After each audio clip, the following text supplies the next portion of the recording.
most of you are familiar, anyway, with the work of Thomas Demand, and a lot of what I have to say involves kind of the thinking around it rather than looking very carefully at the images themselves. So, in the event that we don't have images, I will describe them and act them out.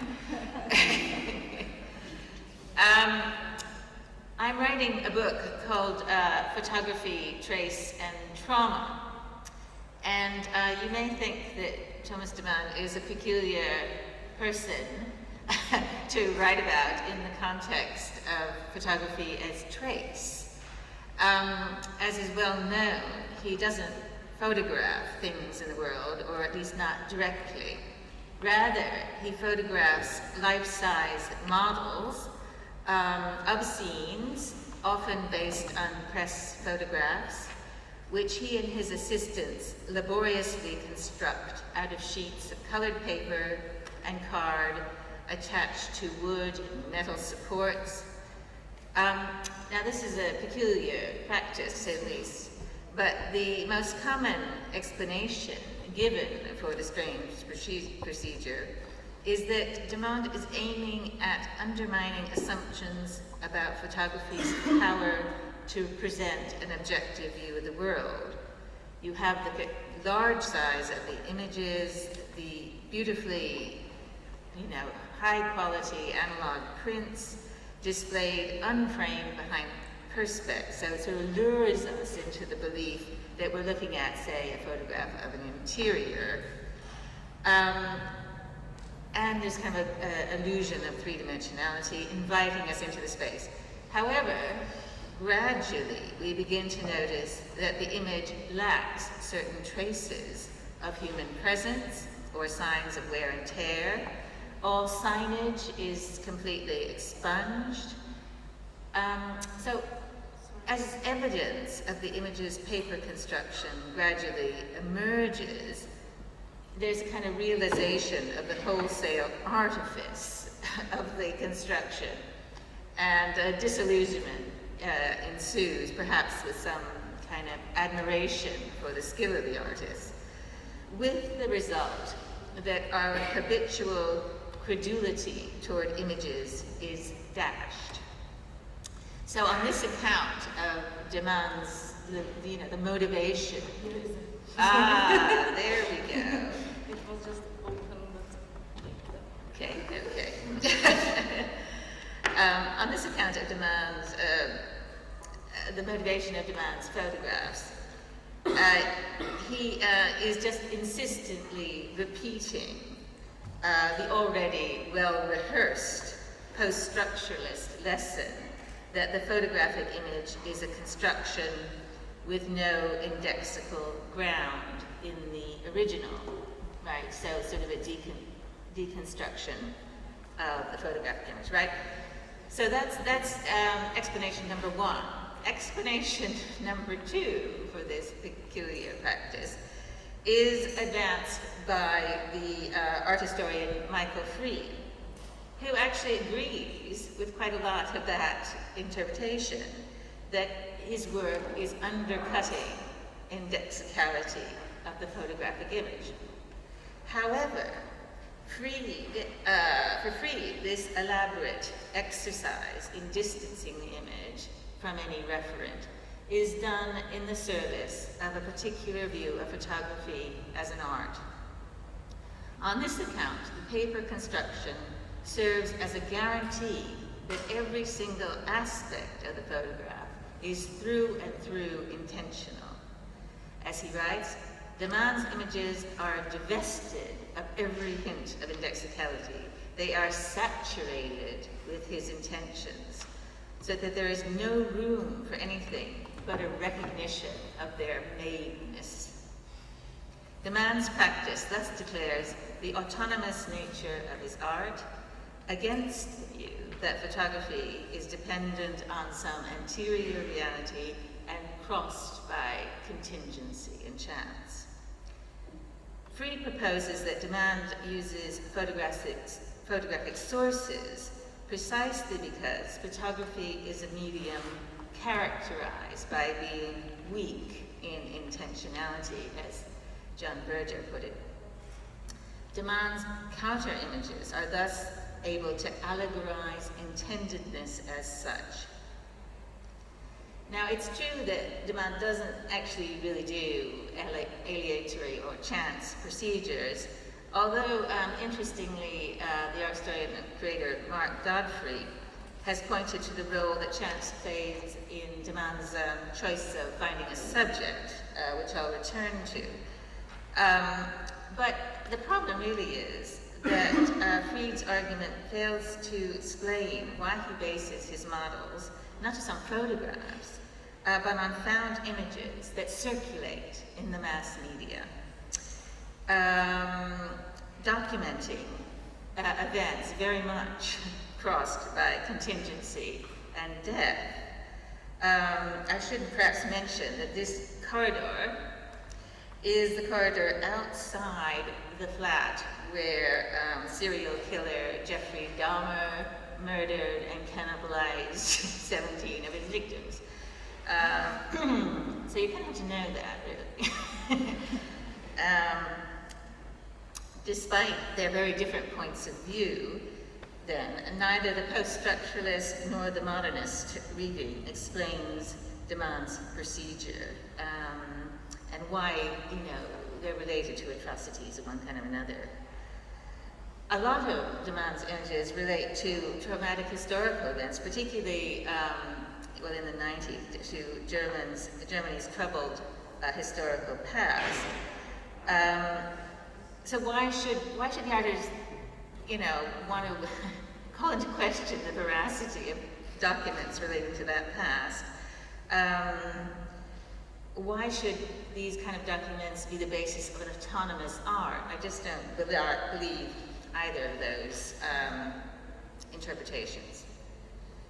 Now, another possibility, and one I'm more sympathetic to, is that the tracelessness of his work, let's have another slide, the tracelessness of his images indicates some kind of deficit with respect to memory. Writing of Marcel Proust's notion of involuntary memory, Walter Benjamin observed of its opposite, voluntary memory, that, quote, the information it gives us about the past retains no trace of that past. So the sort of memory that relies on deliberate recall is hollow, simulacral, or as Samuel Beckett remarked in a book he wrote about Proust, it presents the past in monochrome. So this is the nature of voluntary memory. Well, Demand's photographs are certainly not monochrome. They do seem to call attention to the limitations of memory in modern times, where information is fully accessible, but the texture, the scent, the tactile quality of memory is voided. There's no taste of Madeleine cake dipped in lime blossom tea, as Proust would have it. The work's lack of specificity may relate, as Mark Godfrey puts it, to an intensification of a process of loss of historical consciousness already underway in the culture at large. And of course, this has particular resonance in a German context, where the combination of National Socialism, the Holocaust, wartime destruction, and then post-war reconstruction encouraged kind of wholesale forgetting. But it's hard to see how images so drained of texture could long sustain our attention. I should say that this is a bathroom where a particular German politician was found dead. So again, that's another kind of media image, a photograph that was on the cover of the magazine with the dead man in it. Yet the idea that Demand's work is concerned with the contemporary situation of memory is confirmed by a number of the artist's statements. In a conversation with the novelist Daniel Kehlmann, De Man spoke of his fears of the impending crisis of memory. In the age of Facebook, he notes, the distinction one formerly drew between collective and personal memory is collapsing. In theory, one could publicly document most of one's entire life online. De Man observes that one could construct a lifelong photo album in the cloud. And then he goes on, but that also means that you are storing your own deepest memories off-site. These days, this most private aspect of human life is being commercialized. We know we've got all these photos really readily accessible, so we forget them. And what happens in the long term with the human mind if it now structures knowledge according to how it can be accessed and retrieved?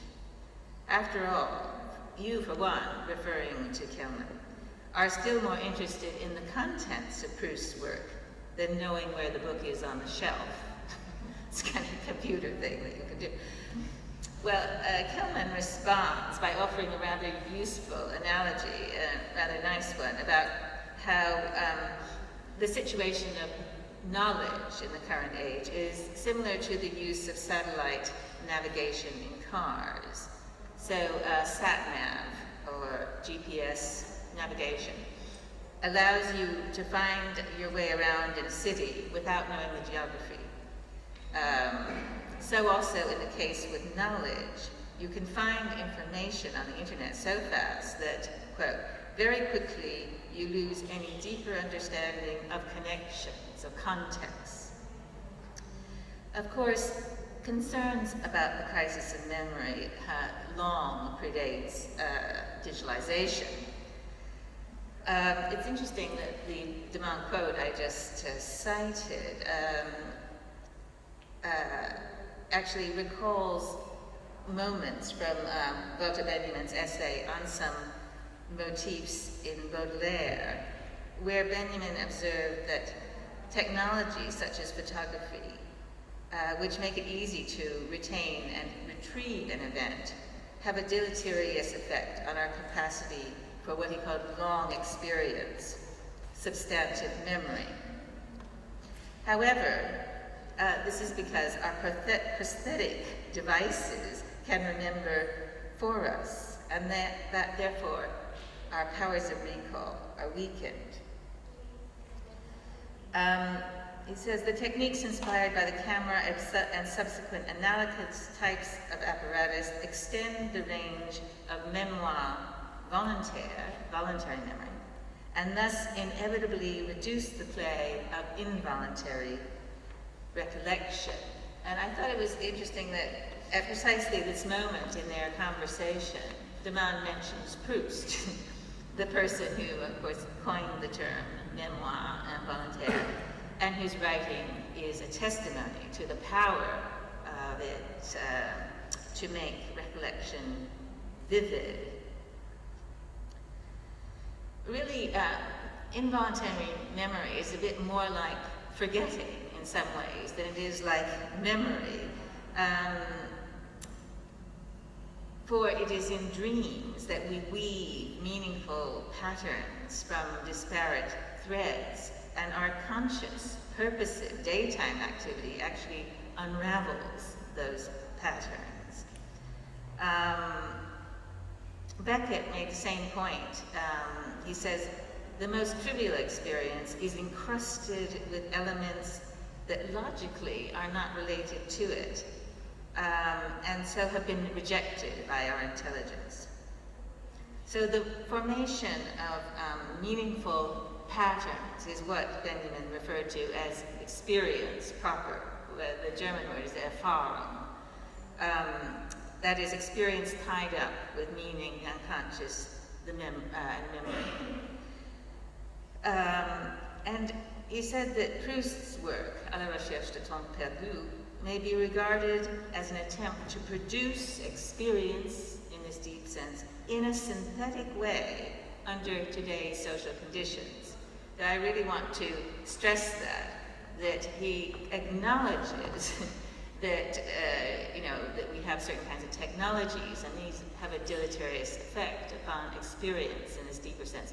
how can experience be produced synthetically under today's social conditions? Well, it seems to me clear from these exchanges that Bazin sees his work as responding to a crisis of memory tied to certain technologies of representation. So you might say, well, does the sort of hollowness, the indeterminate artifice of his work kind of mimic that? I mean, it's sort of plausible, I suppose. Yet, it doesn't really capture the nature of the images, their fascination. I think that this fascination is tied to the fact that Bazin chooses imagery that is imprinted on our memory by mass media in the form of highly mediated traumatic witnessing. We are dominated by imagery, mediated by multiple channels of technology of reproduction, so authentic experience, as Benjamin defined it, is becoming increasingly rare. Bazin had a conversation with the theorist, filmmaker, storyteller Alexander Kluge, where he observed, I gain a large part of my experience exclusively through media-based narratives of the world, and not, as one would have done 2 or 3 generations ago, through primary experience. Or again, I'm at the end of an entire chain of worlds of images that present themselves to me. All experience, all I essentially am, is largely the upshot of things passed on to me. So, given that our experience is inevitably mediated, the question then becomes, is it possible to retrieve something analogous to authentic experience in such a technological environment? Can the technical, mediatic imaging become memorable? Well, this is what I want to argue, and I'll use a few examples. This image Bazin has written about or spoken about. It has a special personal charge, which he explains. It's a destroyed office, but it is based on a particular photograph, this one. The unsuccessful attempt on Hitler's life by Wehrmacht officers in 1944. And he says it hung in every schoolroom, and it was an image that was seared on his mind, in his memory. Of course, this image has more than merely historical interest. It sort of forms part of his personal biography. Or to take another example, Tunnel is based on photographs everybody saw of the interior and of the entrance and exit of the tunnel in Paris, where Princess Diana's car crashed. So he made a sort of a mock-up of this tunnel, and the film that he made of it goes into the tunnel, round the bend, 52 times.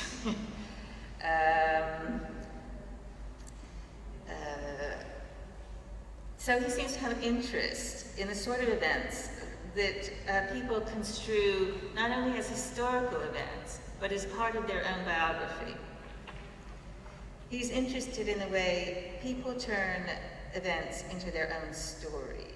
So signal events in history, like in my own, the death of Kennedy, or the fall of the Berlin Wall, the attacks on 9/11,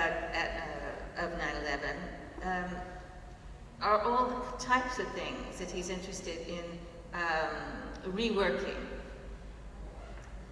He says what it's about is the place that has been seared in our memories. He uses that phrase more than once, via a sense of reality that has nothing to do with real experience, but which consists in the stories we've heard. So I would like to suggest that his project is bound up with the idea of the storyteller, a figure who is like waning in contemporary experience because experience in the deepest sense is adversely affected by the rise of technologies, as I said before. So that we can't, we have access to information, but not so much to stories. And what's the difference between them is that stories remain enigmatic. The story is free from explanation, and as a result, it preserves and concentrates its energy, and it's capable of releasing that energy over a long period. Also, the storyteller always impresses upon the story something of his own personal history. And Benjamin says, thus traces of the storyteller cling to the story the way the handprints of a potter cling to a clay vessel. Now, of course, de Man doesn't leave any fingerprints on his photographs, but I'm trying to suggest that he is a storyteller in some sense, because it's really just a simile for the way the storyteller impresses something personal on an otherwise external thing, tying it indexically to a given context. Yeah, he mentions this in his conversation with Kluge about sort of tying together public and private spheres. I believe my work is a matter of oscillating between the two, applying my private, intimate experience to the public and seeing whether there is a place for me there, whether I can kindle something in the public sphere. So what I am claiming motivates his choice of particular topics are those events that have been indirectly witnessed by us through media images, seared on our memories, and touches on his pictures that touch on that nerve. For example, the tavern cycle. Well, in a German context, these photographs have much more resonance because it concerned a horrible incident of a young boy who was basically abused and murdered in this remote rural sort of tavern in this closet, actually. So he says that he chooses sort of blurred media images that have affected us and become part of our personal biographies, although they circulated in the public sphere.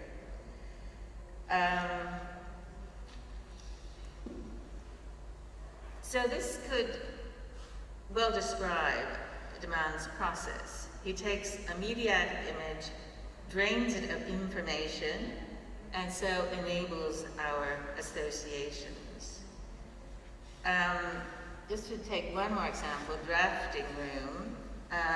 It's based on a found photograph that he realized that his grandfather knew the architect who was head of that architectural practice, and that his local post office was designed by this architect. So he had this sort of network of memories associated with this found external thing.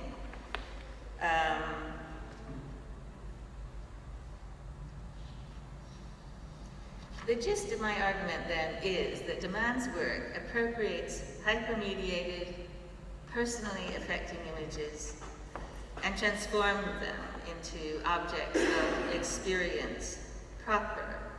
This is an art that presents found material, media imagery in ways capable of mobilizing unconscious processes and so producing experience in a synthetic way under today's social conditions.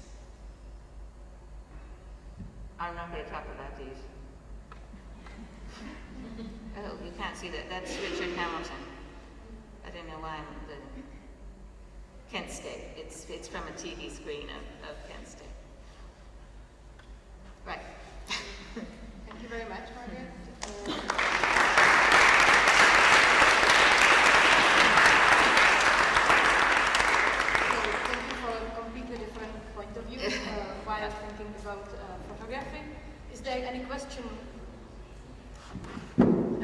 Is there any question concerning this lecture, please?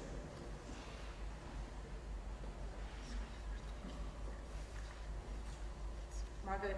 I guess I'm sitting here thinking about Damon's choice of images, and it seems to me that he's really concerned or thinks a lot about the specificity of the image in terms of its recognizability to a wider public. So, in my opinion, he's not choosing maybe the most known images that circulate out there that every person perhaps on the planet will recognize, but instead kind of skewing more towards some that I'm just thinking of this as I speak, but suspects will be recognizable to a varying degree, and it probably doesn't bother him if for some reason like a non-German audience member recognizes the picture of a tavern.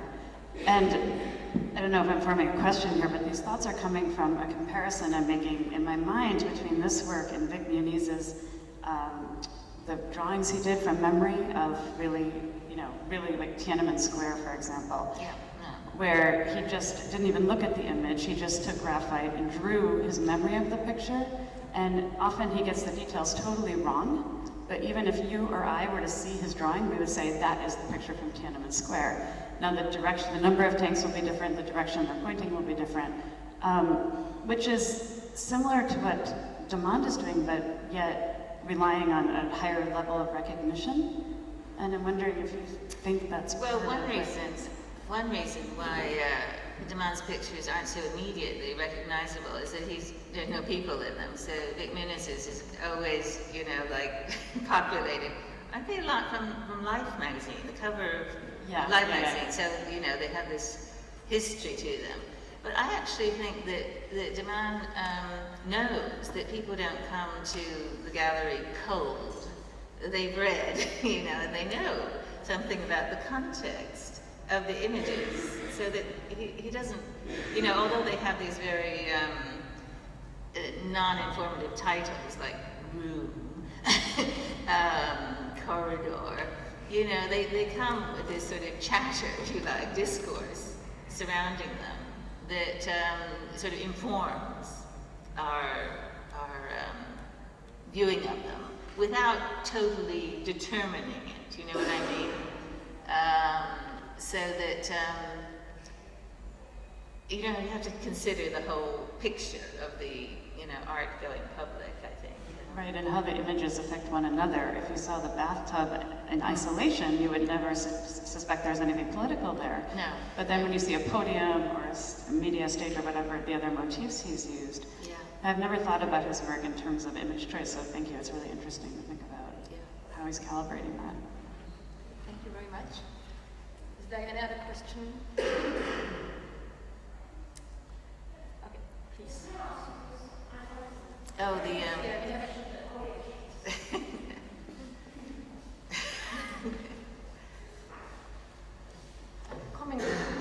Coming back to the bathroom, because I would say it was a cover picture of Der Spiegel with this politician, and it was really fascinating because it was so cruel and very well done also in Spiegel, and you recognize it immediately when you see Thomas Diamant. And I would say it goes for the same in Lady Diana's case, Paris Match style.